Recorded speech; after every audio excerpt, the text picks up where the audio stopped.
Welcome back, Flamingos. Today I'm going to share with you all of my knowledge, tips, and tricks for Harry Potter World in Universal Studios, Orlando, Florida. Hey there, Flamingos. So I am going to go over today some of my top tricks for the Harry Potter World in Universal Studios, Orlando, Florida, and the Islands of Adventure side. So first I want to start off with some of the most popular things is a wand. I have the Elder Wand here, and these are interactive. You can tell they are by the tip here. So if you search on eBay trying to get one at a discount, just make sure that you do see the tip on here. That's very important.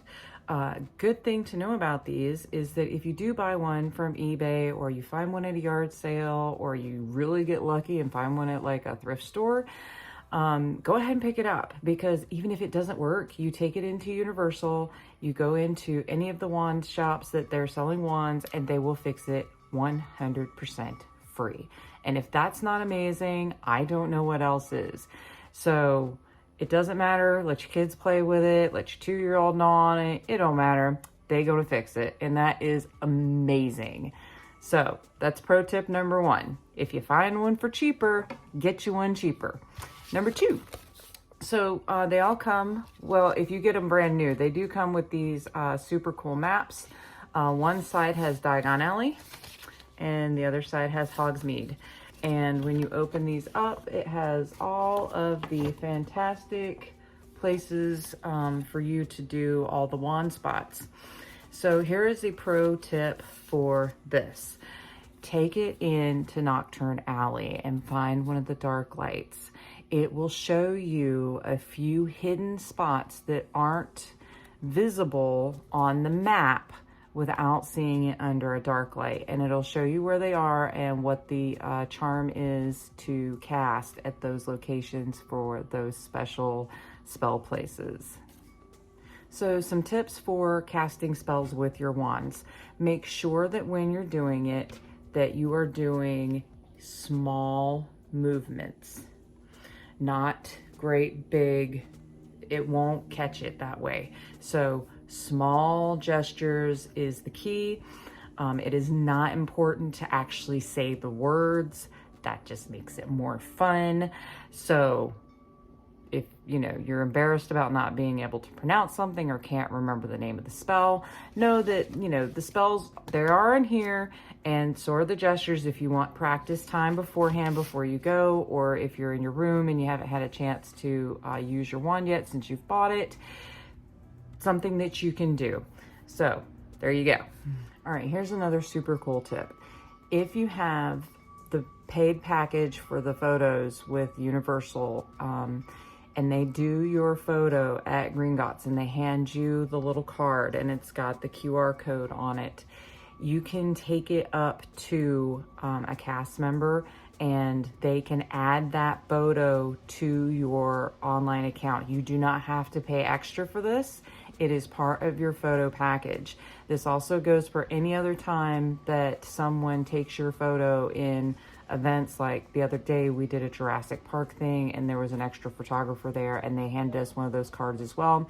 You can just go up to any of those team members that are doing the photos, and they have like the computer in front of them. They can add that photo to your account absolutely free.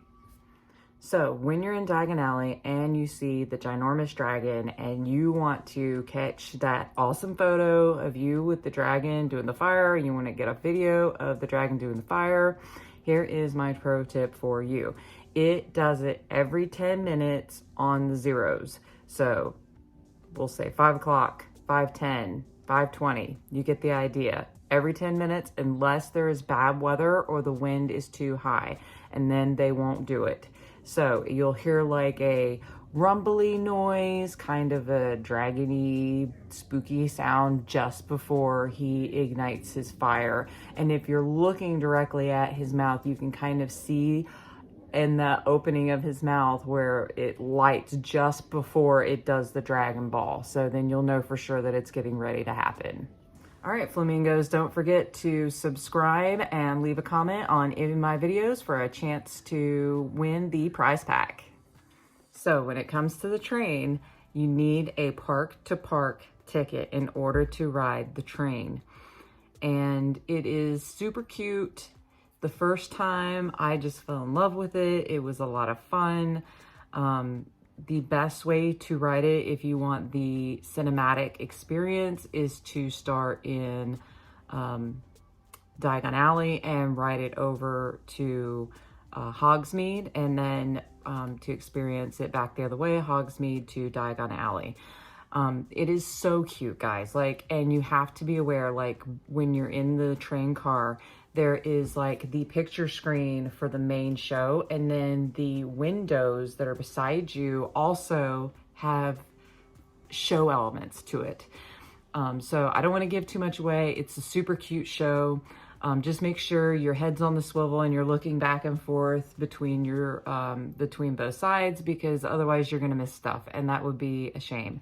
In fact, I would almost recommend riding it twice both ways, and like maybe focusing one way the first time and then the other way the next time. That way you get to really see the whole show in every little detail. It's super cute. Okay, so to get the platform and 9 3/4 experience, you will need to be going from the Diagon Alley side to the Hogsmeade side.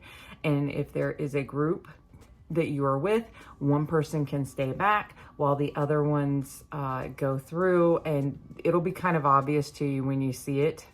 There's like some luggage and stuff for you to like look through to see the platform.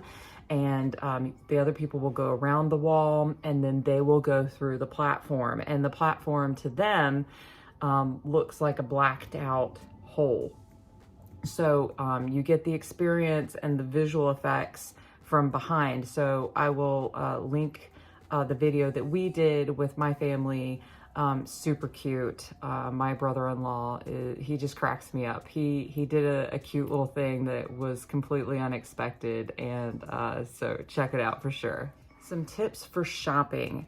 There are some actual open shops in the Harry Potter lands. I have found that through looking through all of the park shops and in City Walk, you're going to find a slight mix of different things in different places. There are some places that only carry certain items. So if you see something and you absolutely want it, make sure you go ahead and grab it right away. Things sell out, things are real popular. There are annual pass holders and locals that go regularly, and when they release something new, they wipe them out. You know, this stuff's crazy popular, even after all these years, super crazy popular. And there's been times where I've like, oh, I really like that. And I'm an annual pass holder. I'll come back and get it later. And then I come back like within the next week and it's sold out and it's gone, never to be seen again. So take it from me. If you like it, you love it, you see it, you want it, just go ahead and buy it. One extra pro tip about the wands. If you decide that you need to buy yourself a wand, like I did, I couldn't help myself, and I bought mine off of eBay. And if you decide that you buy one and you want to use it in the parks, absolutely use it. And then if you get home and you don't want to continue having it, keeping it around, you're like, I'm never going to go back to the parks again. It was fun while it lasted, but now it's just like collecting dust in a drawer or whatever. You can resell these things. People will pay you almost retail value for these wands. So don't feel like you're stuck with it.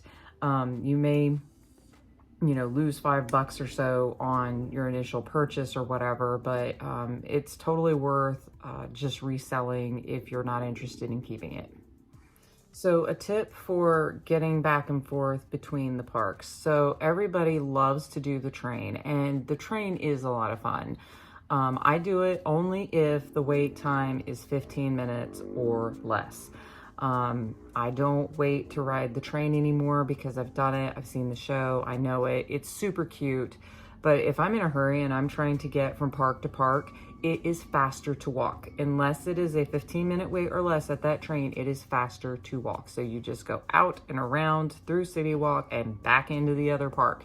Easy peasy, save yourself a bunch of time. Do not stand in an hour-long line or more just to ride the train thinking that's the only way to get to the other park. It's not. You can walk. It's faster, I promise. Save your time. Time is money. Don't waste a lot of time in that long line just trying to ride the train back over to the other park so you can do more park stuff.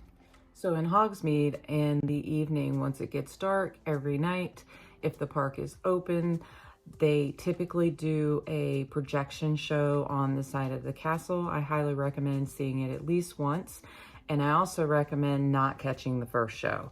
The first show is so crowded, guys. Ridiculous. Now, if you have littles and you're just trying to get in and see that show, and so you can get them to bed, I get it. Do it. Don't miss it. It's worth it. It's cute. Especially if you've never seen it before. So good. They do little fireworks, whole thing, super awesome. But if you can wait and you can catch the second or third showing, because it's like every 20 minutes or so that they do it, wait. Because then the crowd levels will be less and you will have a more comfortable standing viewing position. Some of the other things that I highly recommend that you do in your time in the Harry Potter worlds. Check out the shows, guys. These shows are so stinking cute. I am in love with the Frog Choir. I saw it at Christmas and about died. I just love it. Like, I buy into it every time. Like, I'm so sold that those are really giant magical frogs that those students are holding and they are singing for me. And it's just so cute, and they do them throughout the day. You can check the app and they'll tell you when they're doing them and they'll tell you what show they're doing. One of my absolute favorites is the Deathly Hallows. That is over in the Diagon Alley side. That's super good. Really love that. I have watched it several times. I love those puppets. Those puppets are so freaking cool, especially Death. That thing is maddening. Like, it is just amazing, hands down. Check it out. Don't miss it.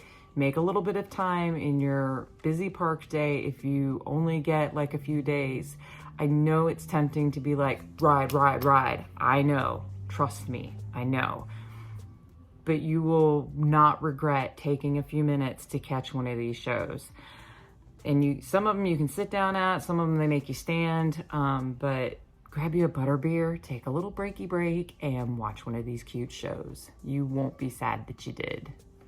Okay, so one of my overall tips, if you have park to park and you can run back and forth and you are limited on time. So let's say you only have 1, 2, 3 days that you get to spend in Universal Studios and you are trying to get the biggest bang out of your buck. Watch your wait times. Download the app. It is free and it is your friend, folks.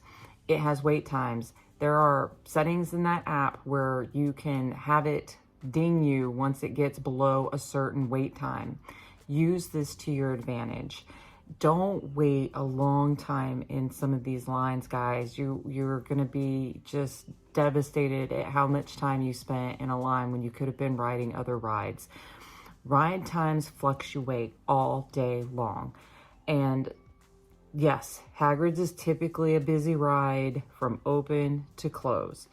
And I do recommend waiting in that line if it is a must-do for you and it's your only time you're going to get to do it, then do it. That to me is the number one ride I will wait for in the parks. It is one of the best ones for the Harry Potter rides. The rest of the rides are pretty easy to get on during lower wait times if you just pay attention. So if something's like well over 100 minutes and it's not that busy of a park day, wait a little bit. And maybe go during like peak dinner time, peak lunchtime. You're going to see those wait times come down while people are going to eat. If you're there during Mardi Gras, like right now, they're doing the parade, go during the parade. More people are coming to watch the parade. So sneak and do some rides then. Just don't think that you walk up and you see that 100 and whatever horrible number it is, wait time, that is what you have to do. It's not. You have options. Go do some of the other things that are lower wait times and check back later and come back and do it. Pro tip with the train. If you really want to do the train and you don't want to wait a long time, do it first thing in the morning. I know that's crazy. Why would I do it first thing in the morning? Because it's a 10 or 15 minute wait. Sometimes a walk on. And you can go back and forth multiple times because why? Nobody's trying to go back and forth between the parks first thing in the morning. They start out in their one park and they're going to do stuff. And then later in the day, they're going to want to switch parks. So you're going to be smart and you're going to go ride that train in the morning. If you have park to park and you want to ride the train and you don't want to have to wait a long time, that's when you do it. Wait times on busy days also come down as it gets dark. Why? Well, people get tired. They've been at the park since open and now they're going home. The sun goes down, the stars come out, and people are tired. So then you're going to tough it out. You're going to take some caffeine in whatever form that makes you happy, or have you some sugar to get you through a little bit longer because those wait times are going to drop. And that is the best time to get on some of those rides and really knock out several. They'll go from, an hour or more long wait to 15 minutes. And then you can knock out several rides.